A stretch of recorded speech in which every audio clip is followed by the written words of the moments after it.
बच्चा। Please ask for help. You okay? You need a water, sir? मेरा पति side में था, एक इंसान आया उसने उसको गोली मारी। यहाँ पे। जम्मू कश्मीर की वादियां जो कभी फूलों की महक और शांति का प्रतीक थीं, आज फिर खून से लथपथ हैं। 22 अप्रैल को पहलगाम में हुआ आतंकी हमला न सिर्फ इंसानियत पर एक बदनुमा दाग है, बल्कि भारत की एकता और गंगा जमुनी तहजीब पर भी एक बड़ा सवालिया निशान है। थोड़ा बताइए हुआ। मार दीजिए मेरे। इस हमले में 26 लोगों ने अपनी जान गंवाई, जिनमें 2 विदेशी पर्यटक भी शामिल हैं। लेकिन जो बात इस घटना को सबसे ज्यादा भयानक बनाती है वह है आतंकियों द्वारा पर्यटकों से पूछा गया वह सवाल, क्या तुम हिंदू हो?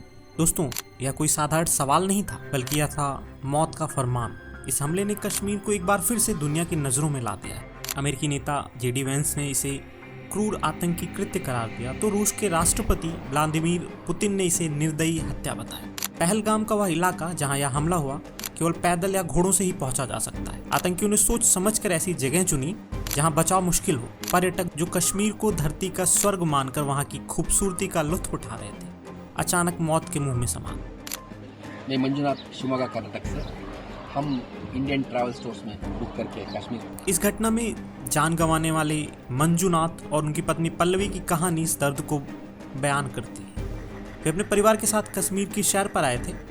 आतंकियों ने मंजुनाथ को घेर लिया और उनसे कपड़े उतरवा कर उनकी धार्मिक पहचान जांची, और जैसे यह साबित हो गया कि वह हिंदू हैं, उनकी छाती पर गोलियां बरसा दी गई।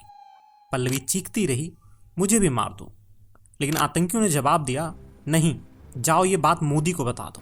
दोस्तों, यह सिर्फ एक हत्या नहीं बल्कि एक सुनियोजित साजिश थी, हिंदू मुस्लिम तनाव को भड़काने की, भारत को तोड़ने की। कश्मीर का इतिहास ऐसे दर्दनाक हमलों से भरा हुआ पड़ा है। खुलेआम कश्मीरी हिंदुओं का कत्ले आम हो रहा है। 1989 में कश्मीरी पंडितों का नरसंहार हो, 1990 में सैकड़ों हिंदुओं की हत्या, 2001 में विधानसभा पर हमला, 2006 में डोडा में 25 लोगों की मौत, या फिर 2017 में अमरनाथ यात्रियों पर हमला। लेकिन इस बार का हमला अलग था, क्योंकि आतंकियों ने पर्यटकों को निशाना बनाया। वे पर्यटक जो कश्मीर की अर्थव्यवस्था का आधार हैं। हर साल लाखों लोग पहलगाम, गुलमर्ग और अमरनाथ यात्रा के लिए आते हैं। आतंकियों का यह कदम उनकी हताशा को दर्शाता है। वे नहीं चाहते कि कश्मीर में शांति और समृद्धि आए। Called the Resistance Front has claimed responsibility for the attack in Jammu and Kashmir's Pahalgam. आतंकी संगठन लश्कर-ए-तैयबा का ही दूसरा चेहरा माने जाने वाले ग्रुप TRF ने इस घटना की जिम्मेदारी ली है। दोस्तों, इस घटना में पाकिस्तान की भूमिका को नजरअंदाज नहीं किया जा सकता। जम्मू कश्मीर के मुख्यमंत्री उमर अब्दुल्ला ने कहा कि सीमा पार से आतंकवाद को फिर से हवा दी जा रही है, लेकिन पाकिस्तान ने पल्ला झाड़ लिया। उनके पूर्व विदेश मंत्री ने कहा कि यह हमला उनकी सीमाओं से बहुत दूर हुआ है। पाकिस्तान पहले से ही आर्थिक संकट से जूझ रहा है। 2022 में उसे financial action task force FATF की ग्रे लिस्ट से हटाया गया था, जब उसने दावा किया कि उसने टेरर फंडिंग पर रोक लगाई है। लेकिन भारत में आर्टिकल 370 हटने के बाद से ही पाकिस्तान ने हाइब्रिड वॉर की रणनीति अपनाई है, जिसमें आतंकी हमलों को वह स्थानीय बगावत का नाम दे देता। यह हमला उसी साजिश का हिस्सा है। सवाल यह है कि भारत इसका जवाब कैसे दे।